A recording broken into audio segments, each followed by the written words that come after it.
kepada perempuan Papua, jangan kita gengsi untuk berbisnis atau kita bersaing dengan teman-teman di Papua. Mereka bisa datang berbisnis di kita punya negosiasi. Kita berbicara tentang Orang Papua jangan kalah dengan dunia bisnis, ungkap Rida Kohoya pada saat ditanyai oleh awak media di kota Jayapura. Salah satu pendiri usaha batik tekstil Pana asli Papua yang berhasil mengembangkan bisnis berbasis tren yang tergolong baru dan inovatif, yakni berbagai batik dan pakaian lainnya yang diorder dari berbagai negara, antara lain Cina, Korea, India, dan lainnya. Kualitas pun terjamin.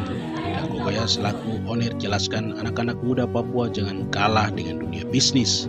Dari teman-teman kita dari luar Papua, kita juga bisa dalam dunia usaha, ungkapnya saat ditanyai oleh awak media. di sini saya telah membuka di kota Jayapura butik tekstil Pana. Itu di dalamnya ada seperti bahan tekstil disebut itu bahan kain. Itu diantaranya ada kain untuk bahan untuk bikin jas seperti ada teki, terus seperti ada korpri, terus juga ada itu kain-kain itu ada juga dari Itali, ada juga produk dari Indonesia itu lokal, dan juga ada batik-batik Jawa. Dalamnya juga nanti ada dalam waktu dekat ada batik Papua juga.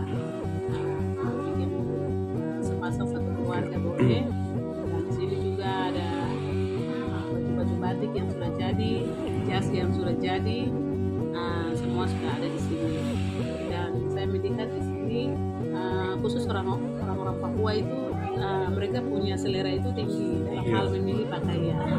Jadi ada yang dari badan-badannya besar. Jadi di sini kita menjual itu ada dari ukuran yang dari L sampai dengan 5L, 4L itu ada tersedia di sini. Itu mulai dari khusus untuk pria, ada jas, ada kemeja, dan juga ada baju gaus seperti begitu. Dan ini kebanyakan ada di baju-baju impor seperti begitu. Ada Korea seperti begitu.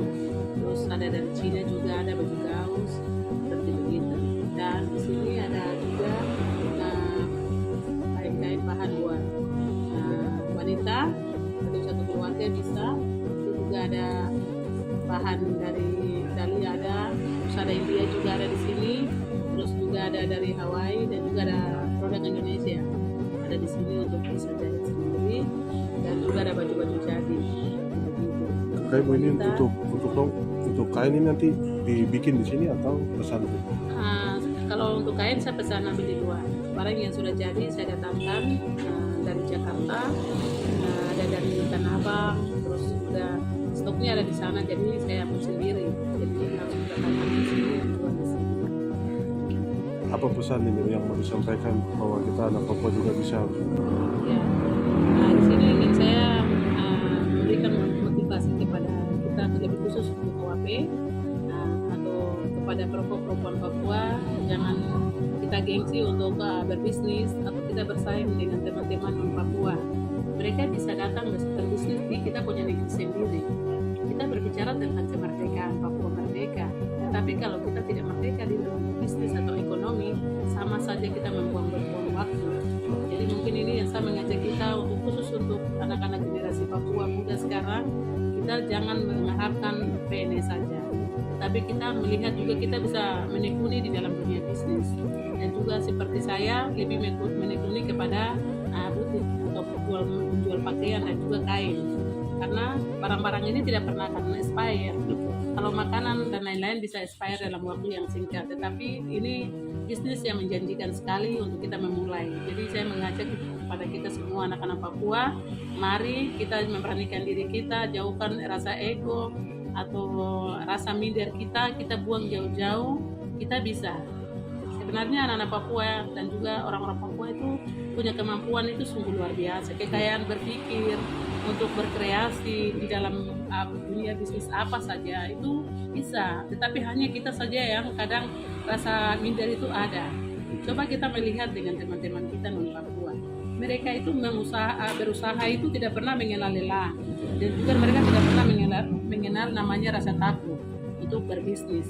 intinya apa yang kita menjalankan bisnis ini itu halal seperti itu. Jadi mungkin untuk ke depan untuk Papua ini kita punya negeri, kita punya tanah, apalagi dengan sekarang DOP yang baru sudah ada Itu ini. lagi. Saya mau supaya adik-adik Papua ini sudah menguasai di seluruh seluruh jantung kota, provinsi atau kabupaten, kita bisa membuka usaha bisnis seperti itu. Dan juga untuk para pelanggan atau pembeli, saya mengajak kita kepada yang untuk kepada ibu-ibu atau bapak-bapak yang bos-bos atau ini yang sudah kerja, jangan melewatkan usaha orang asli Papua.